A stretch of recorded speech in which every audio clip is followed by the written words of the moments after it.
the ATE ending. كلمات في الإنجليش بتنتهي بال ATE but they pronounce differently. Why is that?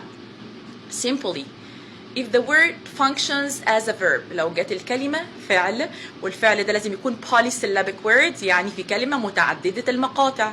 We pronounce it like number 8 as in communicate, appreciate, participate, anticipate.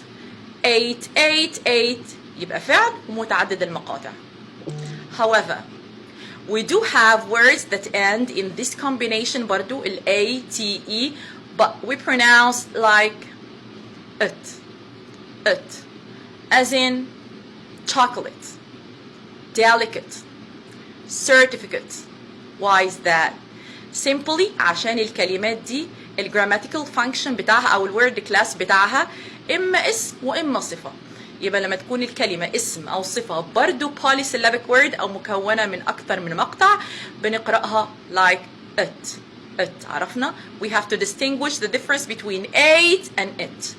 I wanted to write down more examples to distinguish the difference between these two different pronunciation and grammatical function as well.